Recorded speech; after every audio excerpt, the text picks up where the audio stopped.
Hello అండి, ఈరోజు తోటకూర తాలింపు చేసుకుందాము. నేను 6 కట్టలు తోటకూర కట్టలు తీసుకున్నా, ఒక కట్ట కొత్తిమీర తీసుకున్నా. అన్నీ ఒలిచి రెడీగా పెట్టుకుందాము. కడిగి అంతా శుభ్రం చేసుకుందాము. ముందు ఒలుచుకుందాము తోటకూరని. అన్నీ ఇట్లా పెద్ద పెద్ద సైజుగా కట్ చేసుకుందామండి. అన్నీ ఇట్లా పెద్ద పెద్ద సైజుగా కట్ చేసుకుందాము. ఇట్లా కొమ్మలు కూడా వేసుకోవాలి. కొమ్మలు కూడా బాగుంటాయండి. లేత కొమ్మలు వేసుకోవాలా. తీగలాగా ఇట్లా ఒలిస్తే ఇట్లా తీగ వస్తుంది అనమాట. ఇట్లాంటివి అయితే మనం తీగని తీసేసి వేసుకోవచ్చు. చూడండి, రొట్టెలోకి చాలా బాగుంటుంది. వేడి వేడి అన్నంలోకి సంగట్లోకి చాలా టేస్ట్ ఉంటుంది. అన్నీ ఇట్లా ఒలిచి పెట్టుకుందాము. అన్నీ ఇట్లా మొద్దులు కూడా ఉడికిస్తే దాంట్లో అంతా చిన్న కొంచెం అయిపోతుంది. అన్నీ ఇట్లే ఒలిచి పెట్టుకుందాం.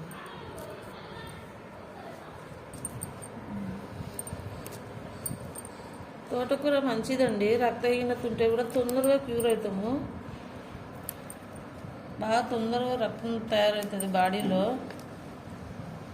నాకైతే హెల్త్ ఇష్యూస్ వచ్చినప్పుడు బాగానే తోటకూర ఎక్కువ తిన్నాము. తొందరగా క్యూర్ అవడానికి అదే మనకి బాగా చేస్తుంది మనిషికి. మీరు కూడా ఒకసారి బాగా తోటకూరని డైలీ వారానికి 2 సార్లు అన్నట్టు చేసుకొని తినండి. రొట్టెలోకి సంగట్లోకి చాలా టేస్ట్ ఉంటుంది కదా. అంతా ఒలిచినా అండి. ఇంతోటి అయింది డేక్షాకి. అంతా నీట్గా కడిగి పెట్టుకుందాము. ఒక కట్ట కొత్తిమీర ఇది కూడా కడిగి పెట్టేసుకుందాము. ఇంకా చిన్నగా తరిగేది ఏం లేదు. ఇంత పెద్దగా తరిగిన చూడండి. చిన్న చిన్నగా తరగకుండా ఇంత పెద్దగా బాగా వాష్ చేసుకుందాము. 4-5 సార్లు బాగా ఉప్పేసి కడుక్కోవాలండి. తోటకూర మార్కెట్లో ఎట్లా వస్తుందో మనకు తెలియదు కదా. అంత శుభ్రంగా కడిగి పెట్టుకుందాము. ఆకుకూర అంతా ఉప్పేసి ఒక అర్ధగంట నానబెడదామండి వాటర్లో. ఉప్పేసి నానబెట్టడం వల్ల బాగా క్రిములు ఏమైనా ఉంటే కూడా పోతాయి ఆకుకి.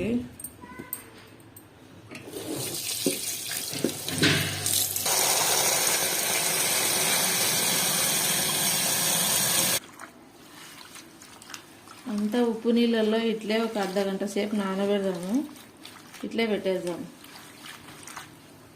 ఇదంతా సన్నగా తరుక్కుందామండి. తోటకూర మాత్రం పెద్దగా ఉండాలా. కొత్తిమీర కొమ్మలు గట్టిగా ఉంటాయి కొంచెము.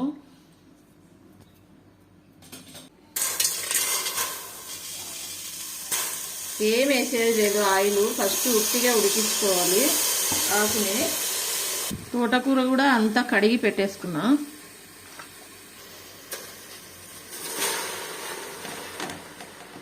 సగం వేసినాం కదా. ఇప్పుడు ఉప్పు పసుపు వేద్దాము మధ్యలో.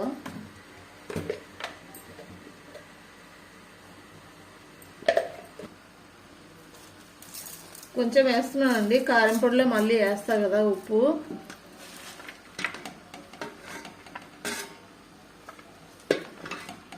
అంతా ఆకు పెట్టేసుకున్నాము.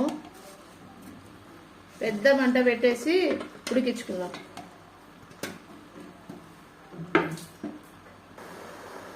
ఆకంతా ఇంత ఎత్తుంది కదా, అంతా డేక్షాక్ అయింది కదా.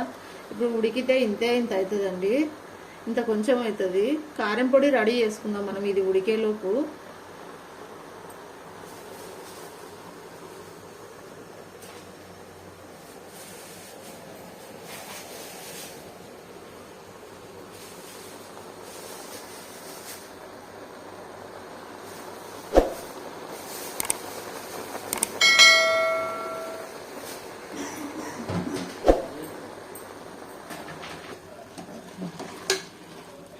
వాటర్ వచ్చినాయి చూడండి. వాటర్ ఏం పోయలేదు. మనం సాల్ట్ వేస్తాం కాబట్టి కొంచెము వాటర్ వచ్చేస్తుంది. ఈ వాటర్లోనే ఉడికిపోతుంది. ఎక్కువసేపు ఏం లేదు. ఇప్పుడు దాకా పెద్ద మంట పెట్టుకున్నాం కదా. ఇప్పుడు కొంచెం మంట మిడిల్గా పెట్టుకుందాము. ఆకు ఉడికేలోపు కారం పొడి దంచేసుకోవచ్చు. అంత ఆకు ఇంత కొంచెం అయిపోయిందో చూడండి. అన్ని కొమ్మలు కూడా బాగుంటాయి చూడండి. ఇవన్నీ కొమ్మలే.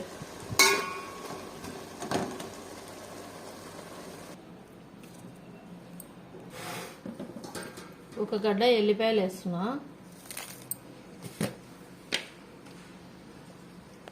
6 కట్టలు తీసుకున్నా. ఒక కొత్తిమీర కట్ట తీసుకున్నా కదా. 2 స్పూన్లు వేసుకున్నా కారం. నేను 2.5 స్పూన్ వేస్తున్నా.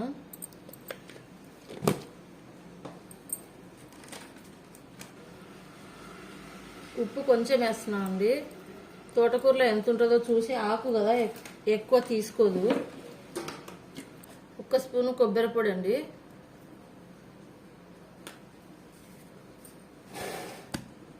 అంతా దంచుకున్నాము. పప్పుల పొడితో కూడా చేసుకోవచ్చు దీన్ని, తోటకూర తాలింపుని. ఇది ఒక టైపు, అది ఒక టైపు. ఇప్పుడైతే కారం పొడితో చేస్తున్నాం. చాలా బాగుంటుందండి. ఇట్లా జ్వరం వస్తే కూడా నోరు బాగాలేకుంటే మనకి సంగట్లేకి, రొట్టెలేకి భలే టేస్ట్ ఉంటుంది. నోరు ఎంబడే బాగా అయిపోతుంది. మనకు నీరసం అనిపించదు ఇట్లా తింటే కూడా. ఆకుకూర తింటాం కదా, కొంచెం ఎనర్జీగా ఉంటుంది. నోరు కూడా చేంజ్ అయిపోతుంది ఎంబడే కారం తినగానే.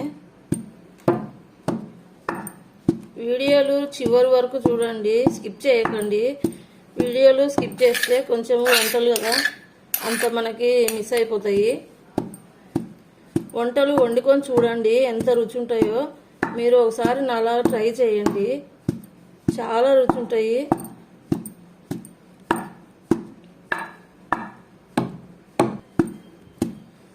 వంటలు నచ్చినట్లయితే వండుకొని తిన్న తర్వాతే లైక్ చేయండి, షేర్ చేయండి, సబ్స్క్రైబ్ చేసుకోండి.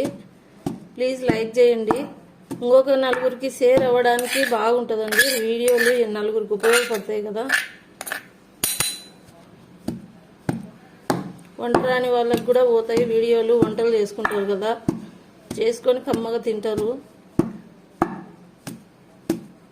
రెడీ అయిపోయిందండి కారం పొడి. మనం తిరగమాత వేసుకుందాము. తోటకూర ఉడికిందేమో చూద్దాం.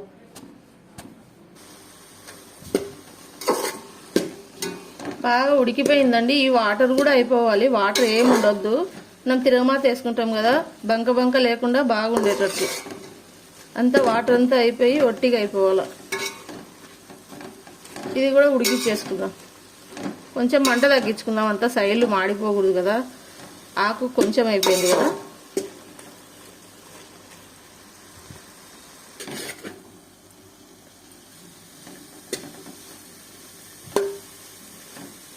వాటర్ అంతా అయిపోయింది కదా. ఇప్పుడు మంట ఆఫ్ చేసుకుందామండి. డేక్షా హీట్ ఉంటుంది కదా, ఇది బాండవ హీట్ ఉన్నప్పుడు ఆ వేడినంతా లాగేసుకొని ఒట్టిగా అవుతుంది తోటకూర అంతా. స్టవ్ ఆపేసుకుందాం.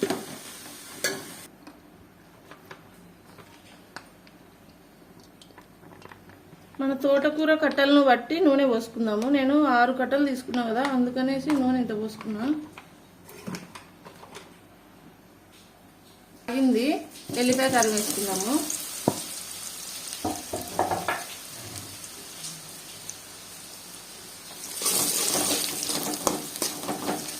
కొంచెం పచ్చివాసన పోగానే తాలింపు తోటకూర వేసేసుకున్నాము. సన్నమంట పెట్టుకోవాలి కారం పొడి వేయించుకునేటప్పుడు. భలే టేస్ట్ ఉంటుందండి ఇట్లా.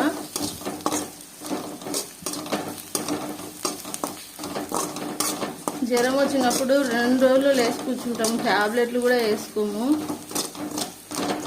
నోరు బాగాలేకుంటే ఎంబడే బాగా అయిపోతుంది నోరు.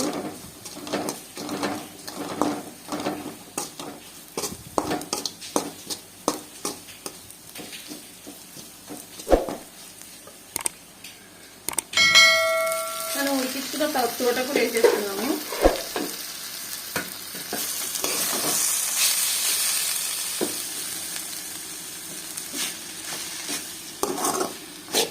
అంతా కలబెట్టుకుందామండి. చేస్తుంటేనే భలే వాసన వస్తుంది. పప్పుల పొడితో కూడా చేసుకోవచ్చు, అది ఇంకొకలాగా ఉంటుంది. ఇదొక రకము.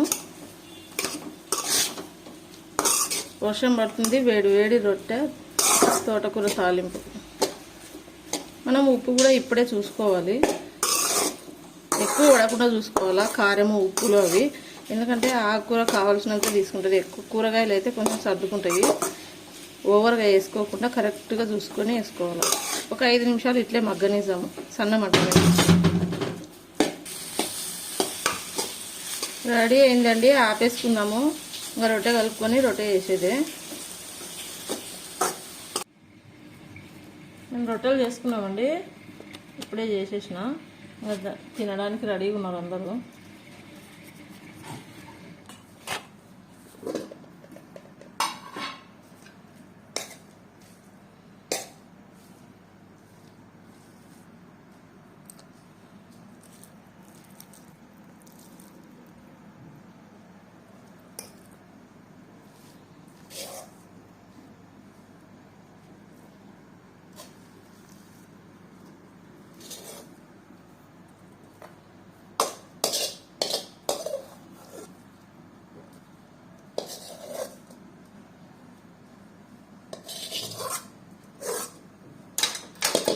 లేదండి, మొత్తం తోటకూర కూడా అయిపోయింది. చూడండి, ఖాళీ అయిపోద్ది, ఒక్క నిమిషంలో ఖాళీ అయిపోద్ది. ఆకుకూర ఇట్లా చేస్తే ఒక్కరు కూడా మిగిలియరు అసలు.